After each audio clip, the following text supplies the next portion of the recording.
Good morning, children.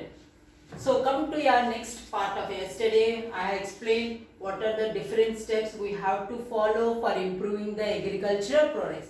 Now, you see the next topic: how we can increase the agricultural products. How we can meet the challenges in improving the agricultural products. Here, he has given the 3 steps. These steps are given by the government and they said to follow these steps so that we can meet the challenges in improving the agricultural product. So first one is the improving high yield varieties. So what type of plants we have to grow? We have to grow the plants which can give a high yield varieties. That is the one method. Second one, using high yield management methods. Some of the methods which can give high yield, we have to follow that methods. They are suggesting some method. What are those methods? I am going to explain in the next part of your lesson. And next one is the crop protective methods. Crop protective methods. So here when you come to the crop protective methods, how we can protect the plants by following certain rules and regulations without spraying the insecticides and pesticides. We are going to follow these 3 methods to meet the challenges in improving the agricultural products. So first one, come to the improving high yield varieties. High yield varieties. How can we produce a high yield varieties? So children, you people might have observed your father bringing the vegetables from the market. So sometimes just you observe the tomatoes. So sometimes he will get small tomatoes which are reddish in color. Sometimes he gets bigger tomatoes which are fresh, which will look as a fresh vegetable and somewhat with a mixed color, that is green and somewhat reddish in color. So what is the difference? If you hold the small tomato little bit, it will be smooth and soft. Within 2 days it will get spoiled. But the bigger tomato which is in green color, definitely it will look fresh.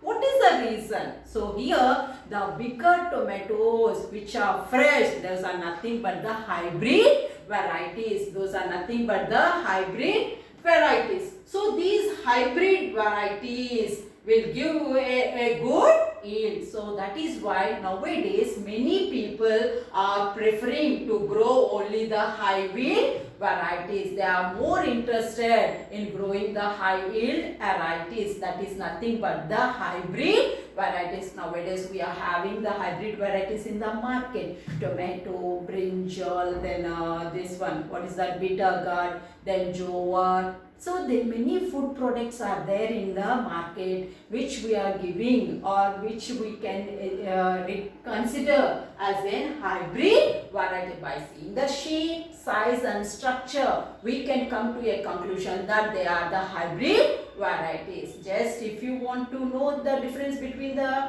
hybrid variety, you can go to the market and once you can have a glance towards the vegetables, whatever it is there. Okay. So next, using high yield management methods.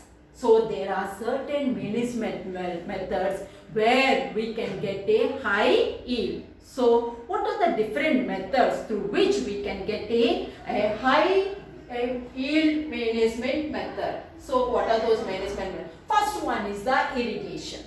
So irrigation means nothing but supplying the water to the agricultural land.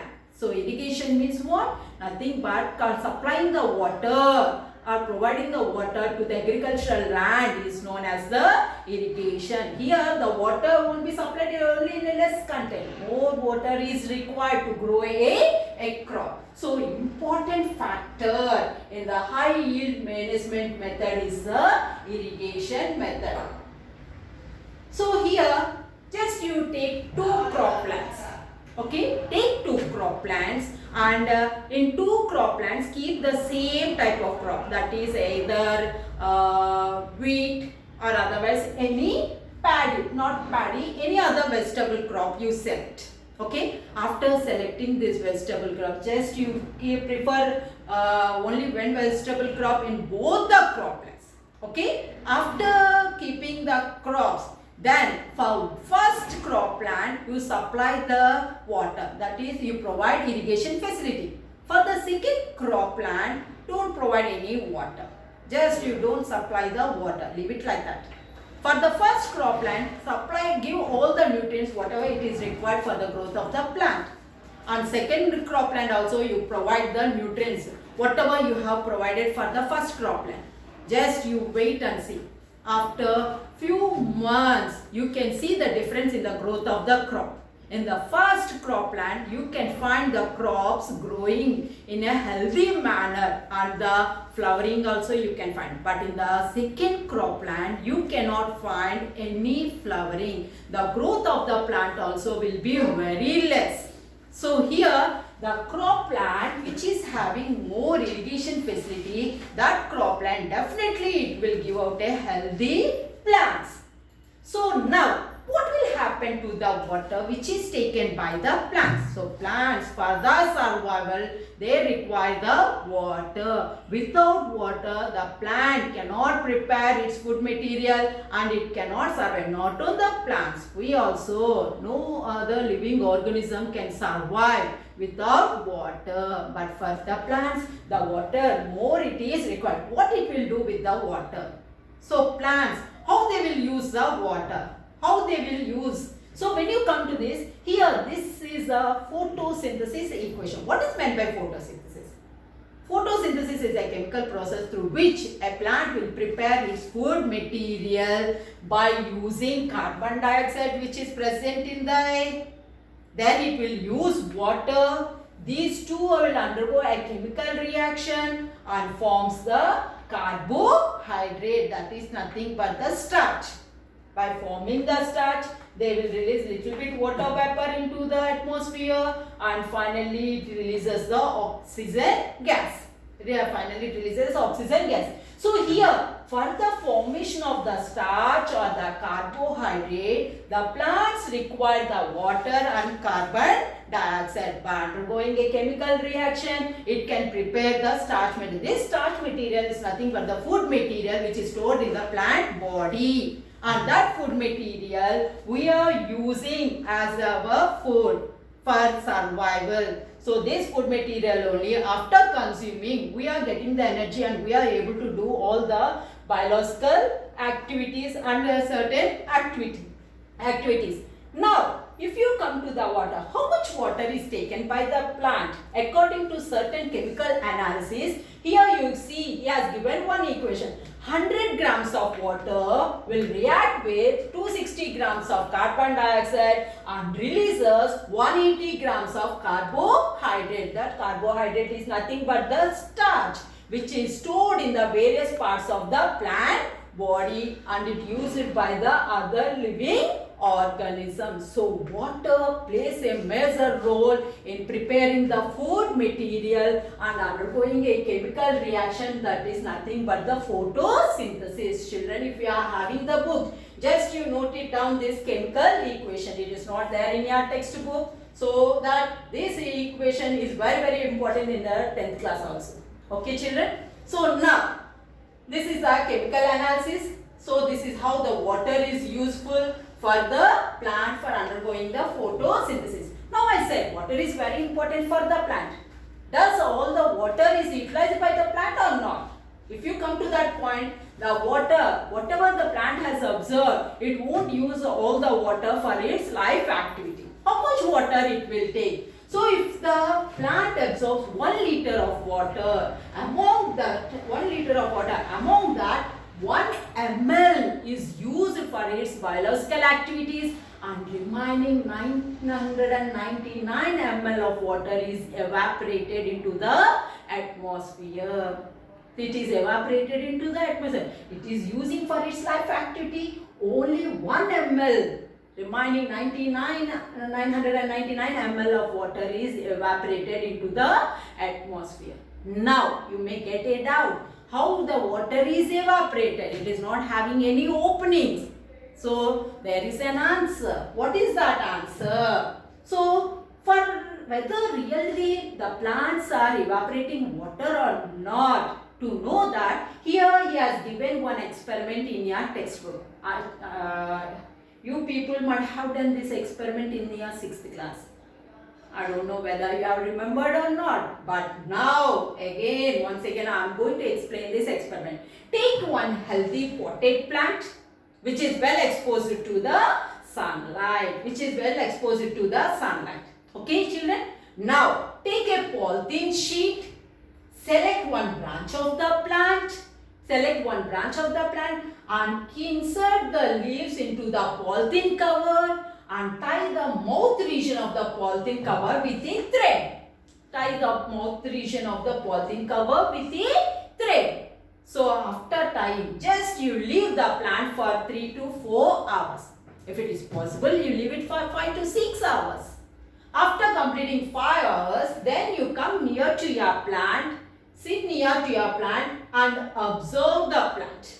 When you observe the plant, you can see the small water droplets on the polythene sheet. You can find the small droplets on the polythene sheet. So here we have not kept any water. We have not poured any water, but still you are able to find the water droplets. What are these water droplets? These droplets are nothing but whatever the leaves have given out in the form of water vapor, they are unable to escape into the atmosphere. That is why they have got stuck on the polythene sheet. You can see small droplets. These droplets are unable to escape into the atmosphere. That is why. So by this small experiment, you can come to a conclusion that these plants will release the water vapor into the atmosphere. Now, how this plant is able to release the water? Means how it is able to leave out the excess water in the form of water vapor into the atmosphere means, here if you take the transverse section of the leaf and if you observe under the microscope, we can find a small, minute, tiny openings which are called as stomata. These stomata we can find more only in the leaves. So these, what is the shape of the stomata? If you take the shape of the stomata, it will be in the kidney shaped structure. Here you see, these are the 2 kidney shaped structures.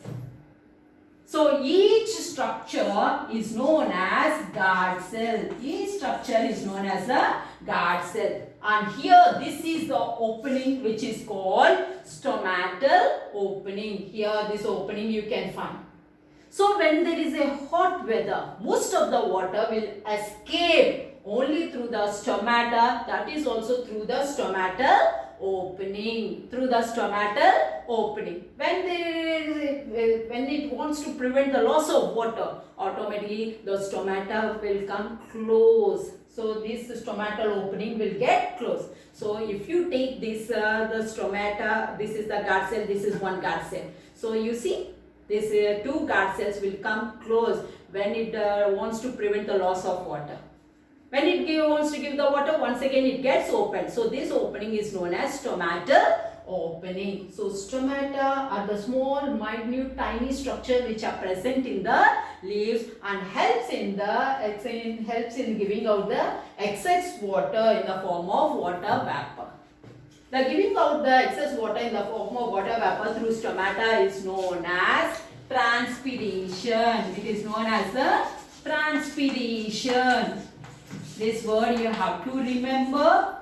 In the 10th class, once again you will get this word transpiration. And stomata, another function is gaseous exchange. So through this stomatal pore only, it will take the carbon dioxide which is required for the photosynthesis and releases the oxygen gas for the other living organism. So using the high yield management method in this, first one is the irrigation method. So now what is the next method? I am going to explain in the next class. Okay children, thank you.